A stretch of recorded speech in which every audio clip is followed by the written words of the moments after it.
Hi, ഇന്ന് നമ്മൾ എടുക്കാൻ പോകുന്നത് മീനിങ് ഓഫ് സൈക്കോളജിക്കൽ ടെസ്റ്റിംഗ് ആണ്. നമുക്ക് ഈ ലെസൺ തീർക്കാമെന്ന് ഞാൻ വിചാരിക്കുന്നു. അപ്പോൾ അതിൽ മീനിങ് ഓഫ് സൈക്കോളജിക്കൽ ടെസ്റ്റ്, അതായത് സൈക്കോളജിക്കൽ ടെസ്റ്റ് എന്താണ് അറിയാമല്ലോ. നമുക്ക് ഒരു ക്ലയൻറ്റിനെ കുറിച്ചുള്ള അവരുടെ ബിഹേവിയറിനെ കുറിച്ച് കൂടുതൽ അറിയാൻ വേണ്ടിയിട്ട് ആവശ്യമാണെങ്കിൽ മാത്രം ചെയ്യുന്ന ഒരു അസസ്മെൻറ്റ് ടൂളാണ് സൈക്കോളജിക്കൽ ടെസ്റ്റ്. അപ്പോൾ ഈ സൈക്കോളജിക്കൽ ടെസ്റ്റിനെ പറ്റി പഠിക്കുന്ന സയൻസിന് പറയുന്നതാണ് സൈക്കോമെട്രിക്സ്. ഇപ്പം ഫോർ എക്സാമ്പിൾ, ഇപ്പോൾ ക്യാൻസറിനെ പറ്റി പറയുന്നതിന് നമ്മൾ ഓങ്കോളജി എന്ന് പറയും, അല്ലെങ്കിൽ കണ്ണിനെ പറ്റി പഠിക്കുന്നതിന് ഒഫ്താൽമോളജി, അങ്ങനെയൊക്കെ പറയില്ല. അപ്പോൾ ആ സൈക്കോളജിക്കൽ ടെസ്റ്റിനെ പറ്റി പഠിക്കുന്ന സയൻസാണ് സൈക്കോമെട്രിക്സ് എന്ന് പറയുന്നത്. അപ്പോൾ അത് അതിൻ്റെ ഒരു ഡെഫിനേഷൻ പറഞ്ഞാൽ it's an objective and standardised measure of a sample of behaviour. Standardised ആയിരിക്കും, അതിൽ ഒരു കറക്റ്റായിട്ടുള്ള ഒരു ഗോൾ ഉണ്ടായിരിക്കും, പിന്നെ ഒരു ഒബ്ജക്റ്റീവ് ഉണ്ടായിരിക്കും, പിന്നെ നല്ല സ്ട്രക്ചേർഡ് ആയിരിക്കും. അതിന് നമുക്ക് ചുമ്മാ ഒന്നും സൈക്കോളജിക്കൽ ടെസ്റ്റ് നടത്താൻ പറ്റത്തില്ല. അതിലത്തെ ക്വസ്റ്റ്യനെയറിനൊരു സ്ട്രക്ചർ ഉണ്ടായിരിക്കും, പിന്നെ അത് റിലയബിൾ ആയിരിക്കും, വാലിഡിറ്റി ഉണ്ടായിരിക്കും, അങ്ങനെ കുറേ കാര്യങ്ങളൊക്കെ ഉണ്ട്. അപ്പോൾ ഇതൊക്കെ നമ്മൾ പഠിച്ച കാര്യങ്ങൾ തന്നെയാണ്. ഇതിൻ്റെ അകത്ത് ഒരു 3-4 പോയിൻറ്റ്സ് ചിലപ്പോൾ ഒരു 5 മാർക്സിൻ്റെ നമുക്ക് വരുമായിരിക്കും ഷോർട്ട് ക്വസ്റ്റ്യനായിട്ട്. അപ്പം സാധാരണയായിട്ട് നമുക്ക് ഒബ്സർവേഷൻ ചെയ്യുമ്പോൾ കിട്ടാത്ത കുറേ എബിലിറ്റീസ് ഉണ്ടല്ലോ, അല്ലെങ്കിൽ കൺസ്ട്രക്ട്സ് ഉണ്ട്. അൺഒബ്സർവ്ഡ് കൺസ്ട്രക്ട്സ് മെഷർ ചെയ്യാൻ വേണ്ടിയിട്ട് ആണ് ഈ സൈക്കോളജിക്കൽ ടെസ്റ്റ് ഉപയോഗിക്കുന്നത്. ഈ അൺഒബ്സർവ്ഡ് കൺസ്ട്രക്ട്സ് എന്ന് പറയുമ്പോൾ അതിനെ ലാറ്റൻറ്റ് വേരിയബിൾസ് എന്നാണ് പറയുന്നത്. അതായത് എക്സാമ്പിൾ, ഇപ്പോൾ നമുക്കൊരാളുടെ ഇൻ്റലിജൻസോ മെമ്മറിയോ അവരെ ഒബ്സർവ് ചെയ്തിട്ട് നമുക്ക് എടുക്കാൻ പറ്റത്തില്ല. അപ്പോൾ അത് ലാറ്റൻറ്റ് വേരിയബിൾസ് ആണ്. അപ്പോൾ അതിനെ അസസ് ചെയ്യാൻ വേണ്ടിയിട്ടാണ് സൈക്കോളജിക്കൽ ടെസ്റ്റ് ഉപയോഗിക്കുന്നത്. അത് പലതരത്തിലുണ്ട്. ഇൻ്റലിജൻസ്, പേഴ്സണാലിറ്റി, പിന്നെ സ്കിൽസ്, എബിലിറ്റീസ്, അങ്ങനെ different types of clients behaviour assess ചെയ്യാൻ വേണ്ടിയിട്ട് സൈക്കോളജിക്കൽ ടെസ്റ്റ് ഉപയോഗിക്കാം. പിന്നെ ഇതിൽ സൈക്കോളജിക്കൽ ടെസ്റ്റ് ചിലപ്പം ക്വസ്റ്റ്യനേഴ്സ് പോലെയാണ് ചിലപ്പോഴൊക്കെ ഇരിക്കുന്നത്. പിന്നെ ശരിക്കും പറഞ്ഞാൽ റെസ്പോണ്ടൻ്റ് അല്ലെങ്കിൽ ഒരു ക്ലയൻറ്റിൻ്റെ മാക്സിമം പെർഫോമൻസ് സൈക്കോളജിക്കൽ ടെസ്റ്റിൽ വേണ്ടി വരും. പക്ഷേ ക്വസ്റ്റ്യനെയറിൽ അങ്ങനെയല്ല. ക്വസ്റ്റ്യനെയറിൽ ഒരു ടിപ്പിക്കൽ പെർഫോമൻസ് ആണ്, ആ ഒരു ടൈമിലുള്ളത് മാത്രമേ ഉള്ളൂ. മനസ്സിലായോ? ആ ഒരു ടൈമിൽ അവരുടെ മെൻറ്റാലിറ്റി അനുസരിച്ചായിരിക്കും ഒരു ക്വസ്റ്റ്യനർ നമ്മൾ ആൻസർ ചെയ്യുന്നത്. ഇപ്പോൾ സർവേ ഒക്കെ വരത്തില്ലേ. പക്ഷേ സൈക്കോളജിക്കൽ ടെസ്റ്റ് എന്ന് പറയുന്നത് അതിൻ്റെ അകത്ത് ക്വസ്റ്റ്യൻസ് എന്ന് പറഞ്ഞാൽ ഡീപ്പായിട്ട് പോകുന്ന, അതായത് ആ ഒരു ക്ലയൻറ്റിൻ്റെ മെൻ്റൽ സ്ട്രെസ് അല്ലെങ്കിൽ മെൻ്റൽ എബിലിറ്റീസ്, അതിൻ്റെ ഉള്ളിലേക്ക് പോകുന്ന അവരുടെ എക്സ്പീരിയൻസിലേക്ക് കുറച്ചും കൂടെ കടന്നു ചെല്ലുന്ന ക്വസ്റ്റ്യൻസ് ആയിരിക്കും സൈക്കോളജിക്കൽ ടെസ്റ്റിലുള്ളത്. പിന്നെ അടുത്ത ഹെഡിങ് പറയുന്നത് difference between psychological assessment and psychological testing ആണ്. ഇത് ഞാൻ ഓൾറെഡി ഒരു വീഡിയോൻ്റെ അകത്ത് പറഞ്ഞിട്ടുണ്ട്. അസസ്മെൻ്റ് എന്ന് പറയുന്ന ഒരു ബ്രോഡർ ഏരിയയും സൈക്കോളജിക്കൽ ടെസ്റ്റ് എന്ന് പറയുന്നത് അസസ്മെൻറ്റിൻ്റെ അകത്തുള്ള ഒരു ചെറിയ ഏരിയയുമാണ്. അതായത് അസസ്മെൻ്റ് എന്ന് നമ്മൾ പറയുമ്പോൾ, ഇപ്പം ക്ലയൻറ്റ് നമ്മുടെ റൂമിലേക്ക് വരുന്നു, അവരെ നമ്മൾ ടെർമിനേറ്റ് ചെയ്യുന്നത് വരെ നമ്മൾ ചെയ്യുന്നതെല്ലാം അസസ്മെൻറ്റിൽ വരും. പക്ഷേ ഒരു പർട്ടിക്കുലർ ക്ലയൻറ്റിന് ഇപ്പോൾ ഒരു ഡിപ്രഷൻ്റെ സിംറ്റംസ് ഉണ്ടോയെന്ന് നമ്മൾ ചെക്ക് ചെയ്യാൻ വേണ്ടിയിട്ട് ചിലപ്പം നമ്മൾ ഡിപ്രഷൻ്റെ ടെസ്റ്റൊക്കെ ഉപയോഗിക്കും. അതാണ് സൈക്കോളജിക്കൽ ടെസ്റ്റ് എന്ന് പറയുന്നത്. അപ്പം അതാണൊരു ഡിഫറൻസ്, അതാണ് മെയിൻ ഡിഫറൻസ്. അപ്പോൾ അതിൻ്റെ ഒരു നിങ്ങൾ വായിച്ചു നോക്കിയാൽ നിങ്ങൾക്ക് ഈസി ആയിട്ട് മനസ്സിലാവുന്ന കാര്യങ്ങളൊക്കെയുള്ളൂ. മെയിൻ പോയിൻറ്റ്സ് ഇതാണ്. പിന്നെ അതിനകത്ത് ഒരു 7 നമ്മുടെ ടെക്സ്റ്റ് ബുക്കിലൊരു 7 പോയിൻറ്റ്സ് പറഞ്ഞിട്ടുണ്ട്. അത് പഠിച്ചിട്ട് പോവുക കേട്ടോ. പിന്നെ അടുത്തത് പർപ്പസ് ഓഫ് സൈക്കോളജിക്കൽ ടെസ്റ്റിംഗ്. ഈ difference between psychological assessment and psychological test ചിലപ്പോൾ ഒരു 10 മാർക്സിൻ്റെ ഒക്കെ ആയിട്ട് ചോദിക്കാൻ ചാൻസ് ഉണ്ട്. അപ്പം അതിനകത്ത് ഇതെല്ലാം എഴുതുക. പർപ്പസ് ഓഫ് സൈക്കോളജിക്കൽ ടെസ്റ്റിംഗ്, എന്തിനാണ് സൈക്കോളജിക്കൽ ടെസ്റ്റിംഗ് ഉപയോഗിക്കുന്നത്? സെയിം കാര്യം തന്നെയാണ്. അതായത് ഒരു ക്ലയൻറ്റിൻ്റെ ഇൻ്റലിജൻസ്, അതായത് അൺഒബ്സർവ്ഡ് ആയിട്ടുള്ള പിന്നെ എബിലിറ്റീസ് അല്ലെങ്കിൽ ആ ഒരു കൺസ്ട്രക്ട്സ് കണ്ടുപിടിക്കാൻ വേണ്ടിയിട്ടാണ് നമ്മൾ ഈ സൈക്കോളജിക്കൽ ടെസ്റ്റിംഗ് ഉപയോഗിക്കുന്നത്.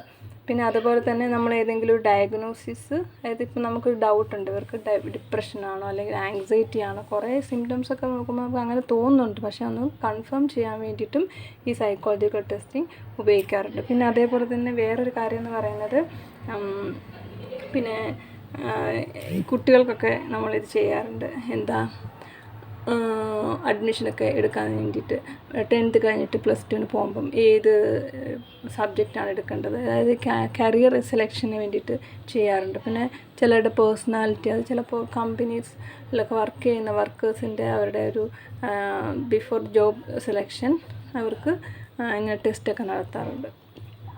പിന്നെ അതൊക്കെയാണ് മെയിനായിട്ട് വരുന്നത്. Next, characteristics of A good psychological test. അതെന്ന് വെച്ചാൽ സൈക്കോളജിക്കൽ ടെസ്റ്റ് എങ്ങനെയായിരിക്കും, നമുക്ക് ചുമ്മാ കണ്ണി കണ്ട ടെസ്റ്റൊന്നും ഉപയോഗിച്ച് ചുമ്മാ ഇൻ്റർനെറ്റിൽ ഡൗൺലോഡ് ചെയ്തിട്ട് അല്ലെങ്കിൽ നമ്മുടെ സ്വന്തം ടെസ്റ്റൊന്നും ഉപയോഗിക്കാൻ പറ്റില്ല.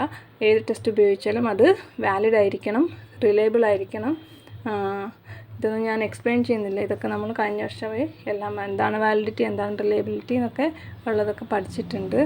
പിന്നെ അതേപോലെ തന്നെ പർപ്പസ് റെലവൻ്റ് ആയിരിക്കണം, അതായത് ഇപ്പം ഇൻ്റലിജൻസ് ആണ് ടെസ്റ്റ് ചെയ്യുന്നതെങ്കിൽ ആ ഇൻ്റലിജൻസ് തന്നെ ടെസ്റ്റ് ചെയ്യുന്ന ഒരു, അതായത് വാലിഡിറ്റി എന്ന് പറയില്ല, അതുണ്ടായിരിക്കണം. പിന്നെ ആ ടെസ്റ്റ് ചെയ്യുന്നവർക്ക് നല്ല നോളജും സ്കില്ലും ഒക്കെ ഉണ്ടായിരിക്കണം. പിന്നെ ഇങ്ങനെ ടെസ്റ്റ് ചെയ്യുന്നത് കൊണ്ട് എന്താ ഗുണം, അതും ഒരു ക്യാരക്ടറിസ്റ്റിക്സ് ആണ്. അതായത് നമുക്കിപ്പം ജോബ് സെലക്ഷൻ, നേരത്തെ പറഞ്ഞ ജോബ് സെലക്ഷൻ അല്ലെങ്കിൽ കരിയർ സെലക്ഷൻ അല്ലെങ്കിൽ എഡ്യൂക്കേഷൻ, പിന്നെ അങ്ങനെ പല രീതികളിൽ പല മേഖലകളിൽ ഇത് ഉപയോഗിക്കുന്നുണ്ട്. നെക്സ്റ്റ് എന്ന് പറയുന്നത് ടൈപ്സ് ഓഫ് സൈക്കോളജിക്കൽ ടെസ്റ്റാണ്. ഏതൊക്കെ ടൈപ്പിൽ ഉണ്ട്, കുറേയൊക്കെ നമ്മൾ കേട്ടിട്ടുണ്ട്. ഒന്നാമത്തെ ഇൻ്റലിജൻസ് ടെസ്റ്റാണ്. എന്താണ് ഇൻ്റലിജൻസ് ടെസ്റ്റ്, എന്തിനാണ് അത്? IQ ടെസ്റ്റ് ചെയ്യാം. IQ എന്തിനാണ് ടെസ്റ്റ് ചെയ്യുന്നത്? അപ്പോൾ ഓരോ കുട്ടികളുടെ സ്കൂളിൽ ചേർന്ന് കഴിഞ്ഞിട്ടായിരിക്കും അവരുടെ എന്തെങ്കിലും ഒരു പ്രോബ്ലം മനസ്സിലാകുന്നത്. അപ്പോൾ അതിന് വേണ്ടിയിട്ട് എന്താണ് പ്രോബ്ലം എന്ന് കണ്ടുപിടിക്കാൻ IQ ടെസ്റ്റ് ചെയ്യാം. അപ്പോൾ IQ ലോ ആണോ ആവറേജ് ആണോ അതോ എബോ ആവറേജ് ആണോ, അത് ഗിഫ്റ്റഡ് ചൈൽഡിനെ നമുക്ക് കണ്ടുപിടിക്കാൻ പറ്റും. അതുപോലെ MR ഉള്ള ചൈൽഡിനെ കണ്ടുപിടിക്കാൻ പറ്റും. അപ്പം അവർക്ക് അതിന് വേണ്ടിയിട്ടുള്ള ആ ടെസ്റ്റിൻ്റെ റിസൾട്ട് അനുസരിച്ച് അവർക്ക് എങ്ങനെയാണ് ഇത് ഇമ്പ്രൂവ് ചെയ്യേണ്ടത് എന്ന് നമുക്ക്, അല്ലെങ്കിൽ അവരുടെ സ്പെഷ്യൽ എഡ്യൂക്കേഷൻ വിടണോ, ഇതെല്ലാം നമുക്ക് തീരുമാനിക്കാനായിട്ട് പറ്റും. അപ്പോൾ അതിൻ്റെ കുറേ എക്സാമ്പിൾസ് ഉണ്ട്. അതായത് IQ ടെസ്റ്റ് ചെയ്തൊക്കെ സ്റ്റാൻഫോർഡ് ബിനെറ്റ് ഇൻ്റലിജൻസ് സ്കെയിലുണ്ട്, വെഷ്ലറുണ്ട്, പിന്നെ ഡ്രോയിമാൻ, ഭാട്ടിയാസ് ബാറ്ററി, അങ്ങനെ കുറച്ച് ടെസ്റ്റ് നമ്മൾ ഉപയോഗിക്കുന്നുണ്ട്. അതുപോലെ തന്നെ IQവിനകത്ത് നോൺ വെർബലുണ്ട്, വെർബലുണ്ട്, പെർഫോമൻസ് ടെസ്റ്റ്, അങ്ങനെ. അതായത് ഒരു കുട്ടിയുടെ ഇൻ്റലിജൻസ്, അതായത് മെയിൻലി അക്കാഡമിക്സ് ആണ് നമ്മുടെ ഇന്ത്യയിലൊക്കെ ഉപയോഗിക്കുന്നതിൽ, ഇൻ്റലിജൻസ് ടെസ്റ്റിലൊക്കെ ഉപയോഗിക്കുന്നത്. അതായത് ഡ്രോ ചെയ്യാൻ, പിന്നെ അല്ലെങ്കിൽ പസിൽസ് തരും, അല്ലെങ്കിൽ മാത്തമാറ്റിക്സ്, അത് അങ്ങനത്തെയൊക്കെയുള്ളത് നമ്മൾ ഫസ്റ്റ് ഇയറിൽ ലാബ് ചെയ്തിട്ടുണ്ടല്ലോ, ഭാട്ടിയ ബാറ്ററി. അപ്പോൾ ഓൾമോസ്റ്റ് എല്ലാം കുറേയൊക്കെ കവർ ചെയ്തിട്ടുണ്ട് അതിൻ്റെ അകത്ത്. അപ്പം അതൊക്കെ വെച്ചിട്ട് ഇൻ്റലിജൻസ് ടെസ്റ്റ് എഴുതാൻ പറ്റും. Next, test of interest and aptitude. ചിലർക്ക് അറിയത്തില്ല അവരെന്തിനാണ്, അവർക്ക് എന്താ ഇൻട്രസ്റ്റ്. അത് മിക്കവാറും പിന്നെ ബാങ്ക് ടെസ്റ്റിനൊക്കെ ആപ്റ്റിറ്റ്യൂഡ് ടെസ്റ്റ് മിക്കവാറും എല്ലാ ഒരു എന്താ പറയുന്നത്, എവിടെയെങ്കിലും നമുക്ക് ഇപ്പോൾ എൻട്രൻസിനായാലും അല്ലെങ്കിൽ എവിടെയും ജോലിക്ക് കയറാനായാലും എവിടെയും ഒരു ആപ്റ്റിറ്റ്യൂഡ് ടെസ്റ്റ് വരാറുണ്ട് അല്ലേ. അതായത് മനസ്സിലാക്കാൻ വേണ്ടിയിട്ടാണ് ആ ഒരു സ്റ്റുഡൻറ്റിന് അല്ലെങ്കിൽ ആ ഒരു ക്ലയൻറ്റിന് ഏത് മേഖലയിലാണ് ഇൻട്രസ്റ്റ്. അപ്പോൾ ഇപ്പം മ്യൂസിക്കിൽ ഇൻട്രസ്റ്റ് ഉള്ള ഒരാളെ കൊണ്ടുപോയിട്ട് ഇപ്പോൾ എൻജിനീയർ ആക്കാൻ പറ്റത്തില്ലല്ലോ. അപ്പോൾ അതിന് വേണ്ടിയിട്ടാണ് ഈ ആപ്റ്റിറ്റ്യൂഡും ടെസ്റ്റ് ഓഫ് ഇൻട്രസ്റ്റും ഒക്കെ നടത്തുന്നത്. അതിനും ഒരു 3-4 എക്സാമ്പിൾ നമ്മുടെ ടെക്സ്റ്റ് ബുക്കിൽ പറഞ്ഞിട്ടുണ്ട്. അതായത് മോസ്റ്റ്ലി എഡ്യൂക്കേഷണൽ വൊക്കേഷണൽ കൗൺസിലിങ്ങിന് വേണ്ടിയിട്ടാണ് ഇതൊക്കെ ഉപയോഗിക്കുന്നത്. അപ്പം അതൊന്ന് നോട്ട് ചെയ്തേക്കുക. പിന്നെ ആറ്റിറ്റ്യൂഡ് ടെസ്റ്റ്. ആറ്റിറ്റ്യൂഡ് ടെസ്റ്റ് എന്ന് വെച്ചാൽ ഒരു പർട്ടിക്കുലർ സിറ്റുവേഷൻ അല്ലെങ്കിൽ ഒരു പേഴ്സണോട് അല്ലെങ്കിൽ ഒരു ഇവൻറ്റിനോട് ആൾക്കാരുടെ ആറ്റിറ്റ്യൂഡ്, മനോഭാവം എന്ന് പറയും, അത് ടെസ്റ്റ് ചെയ്യാൻ വേണ്ടിയിട്ടാണ്.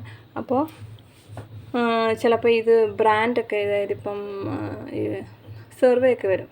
അപ്പോൾ അതിൻ്റെ അകത്ത് ഇപ്പം ചിലർക്ക് പേസ്റ്റൊക്കെ ആയിട്ട്, ചിലർക്ക് കോൾഗേറ്റ് ആയിരിക്കും ഇഷ്ടം, ചിലർക്ക് ക്ലോസപ്പ് ആയിരിക്കും ഇഷ്ടം, അല്ലെങ്കിൽ നമ്മുടെ വാഷിംഗ് മെഷീൻ ഉപയോഗിക്കുന്ന പൗഡേഴ്സ്, സോപ്പ് പൗഡേഴ്സ്. അപ്പം അവരൊക്കെ ഈ ആറ്റിറ്റ്യൂഡ് ടെസ്റ്റ്, അതായത് കസ്റ്റമേഴ്സിൻ്റെ ആറ്റിറ്റ്യൂഡ് അല്ലെങ്കിൽ ഈ കസ്റ്റമർ സർവീസൊക്കെ ഇമ്പ്രൂവ് ചെയ്യാൻ വേണ്ടിയിട്ട് അല്ലെങ്കിൽ മാർക്കറ്റിങ്ങിനൊക്കെ വേണ്ടിയിട്ട് ഇത് ഉപയോഗിക്കാറുണ്ട്. Next, test of achievement. അത് നമ്മൾ സ്കൂളിലൊക്കെ നമ്മൾ എക്സാമൊക്കെ എഴുതത്തില്ല. അതൊന്ന് ഇപ്പം നമ്മൾ ഈ പഠിക്കുന്നതും ഒരു അച്ചീവ്മെൻറ്റ് ടെസ്റ്റിന് വേണ്ടിയിട്ടാണ്. അതായത് നമ്മൾ ഇത്രയും നാൾ പഠിച്ചു, അപ്പോൾ പഠിച്ചതിൻ്റെ എത്രത്തോളം നമ്മൾ മനസ്സിലാക്കി, അപ്പോൾ അതാണ് എക്സാം. അപ്പോൾ എത്രത്തോളം ഇതാണ് ഒരു സ്റ്റുഡൻറ്റിൻ്റെ സ്ട്രെങ്ത്, വീക്ക്നെസ്, അതൊക്കെ മനസ്സിലാക്കാൻ വേണ്ടിയിട്ടാണ്. അതായത് ട്രെയിനിങ് കൊടുത്തതിന് ശേഷം അവരുടെ പെർഫോമൻസ് അല്ലെങ്കിൽ ഒരു മെമ്മറി ടെസ്റ്റ് പോലെ തന്നെ. ഓക്കെ, അതാണ് ഈ ടെസ്റ്റ് ഓഫ് അച്ചീവ്മെൻ്റ് എന്ന് പറയുന്നത്. Next, neuro psychological test. Neuro psychological test എന്ന് പറയുമ്പം ബ്രെയിൻ ഫങ്ഷനിങ് ഒക്കെ ടെസ്റ്റ് ചെയ്യാൻ വേണ്ടിയിട്ടാണ്. ഇത് ആക്ച്വലി ചിലപ്പോൾ ആക്സിഡൻ്റ് ആയതിനു ശേഷം കോമയിലൊക്കെ പോകാറുണ്ടല്ലോ, അല്ലെങ്കിൽ മെമ്മറി ലോസ് ആവുന്നവർക്കൊക്കെ വേണ്ടിയിട്ടൊക്കെ നടത്തുന്നതാണ്, അല്ലെങ്കിൽ സ്ട്രോക്കൊക്കെ വന്നവർക്ക് വേണ്ടിയിട്ട് നടത്തുന്നതാണ് ഈ ന്യൂറോ സൈക്കോളജിക്കൽ ടെസ്റ്റ് എന്ന് പറയുന്നത്. Then next personality test. Personality test എന്ന് വെച്ചാൽ അത് ഇൻട്രോവേർട്ടാണോ എക്സ്ട്രോവേർട്ടാണോ ആംബിവേർട്ടാണോ, അല്ലെങ്കിൽ ഒരു ആളുടെ സ്ട്രെങ്ത് വീക്ക്നെസ് അല്ലെങ്കിൽ എന്തെങ്കിലും ഡിസ്റ്റർബൻസ് ഉണ്ടോ, അതൊക്കെ കണ്ടുപിടിക്കാൻ വേണ്ടിയിട്ടാണ് ഈ പേഴ്സണാലിറ്റി ടെസ്റ്റ് ഉപയോഗിക്കുന്നത്. നെക്സ്റ്റ് ഒബ്ജക്റ്റീവ് ടെസ്റ്റാണ്. റേറ്റിംഗ് സ്കെയിൽ ഒരു സെൽഫ് റിപ്പോർട്ട് മെഷർ. അതായത് ഇതൊരു ട്രൂ ഓർ ഫോൾസ് ആൻസേഴ്സ് ആയിരിക്കും ഇതിനുള്ളത്. അതിൻ്റെ എക്സാമ്പിൾ എന്ന് പറയുന്നത് MMPI MCMI പിന്നെ അല്ലെങ്കിൽ നമ്മളുടെ ബിഹേവിയർ ചെക്ക് ലിസ്റ്റ്, അതൊക്കെ ഒബ്ജക്റ്റീവ് ടെസ്റ്റാണ്. അത് റെസ്ട്രിക്റ്റഡ് റെസ്പോൺസ് ഫോമാറ്റ് ആയിരിക്കും ഇതിനുള്ളത്.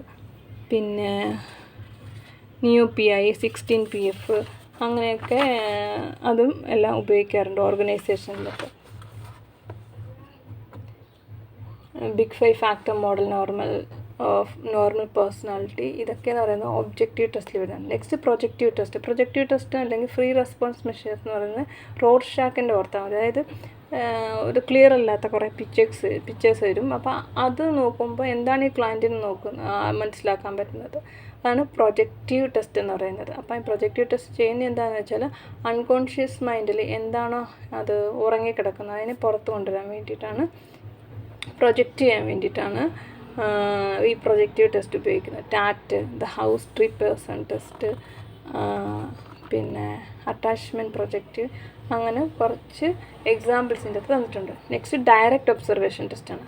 അത് പേര് പോലെ തന്നെ ഡയറക്റ്റ് നമുക്ക് ഒബ്സേർവ് ചെയ്തിട്ട് നമ്മൾ ഒരു ഇതിൻ്റെ അകത്ത് എന്താ പറഞ്ഞാൽ നമ്മൾ ഡയറക്റ്റ് ഒബ്സേർവ് ചെയ്തിട്ട് ചിലപ്പം അവരുടെ ഒരു ബിഹേവിയർ പഠിക്കാൻ വേണ്ടിയിട്ടോ അല്ലെങ്കിൽ ക്ലാസ് റൂമിലെ കുട്ടികളുടെ ഒരു ബിഹേവിയർ, ഇപ്പം 1ാം ക്ലാസ്സിൽ പഠിക്കുന്ന കുട്ടികൾ അവരുടെ ഒരു ബിഹേവിയർ എങ്ങനെയാണ് ക്ലാസ് റൂമിൽ നിന്ന് പഠിക്കാൻ വേണ്ടിയിട്ട്, അതായത് ടീച്ചർക്ക് വേണമെങ്കിൽ ഒബ്സേർവ് ചെയ്യാം കുട്ടികൾ എങ്ങനെയായിരിക്കുന്നത്, കുട്ടികൾ എങ്ങനെ റെസ്പോണ്ട് ചെയ്യുന്നത്, അല്ലെങ്കിൽ 8th സ്റ്റാൻഡേർഡിൽ പഠിക്കുന്ന കുട്ടികൾ എങ്ങനെയാണ്, അങ്ങനെയൊക്കെ. അല്ലെങ്കിൽ ഒരു ഗ്രൂപ്പ്, ഒരു കമ്മ്യൂണിറ്റി പോലെ ഒന്നുണ്ട് ഇതാക്കിയിട്ട് മീറ്റിംഗ് എല്ലാം കൂട്ടിയിട്ട് ആളുകളെ നമ്മൾ വേറെ എന്തെങ്കിലും അവർക്ക് മനസ്സിലാവില്ല, നമ്മൾ ഒബ്സേർവ് ചെയ്യുകയാണ്.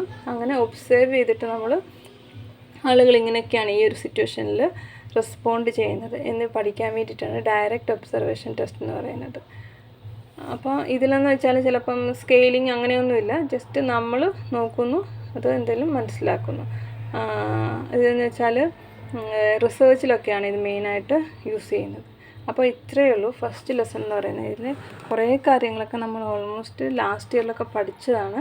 അപ്പം ഇതൊന്ന് ജസ്റ്റ് ടെക്സ്റ്റ് ബുക്ക് വായിക്കുക, പിന്നെ മെയിൻ പോയിൻറ്റ്സ് ഞാൻ ഈ പറഞ്ഞതൊക്കെയുള്ളൂ. ഇപ്പം ഡിഫറെൻറ്റ് ടൈപ്സ് ഓഫ് ടെസ്റ്റ് എന്താണ് അതിൻ്റെ എയിം എന്ന് എഴുതുക, അതിൻ്റെ എക്സാമ്പിൾ എഴുതുക, അത്രയേ ഉള്ളൂ. പിന്നെ psychological assessment and psychological test, അതിൻ്റെ ഡിഫറൻസും എക്സാമ്പിളും ക്യാരക്ടറിസ്റ്റിക്സ്, അതൊരു നല്ല ക്വസ്റ്റ്യനാണ് ചോദിക്കാൻ വേണ്ടിയിട്ട്.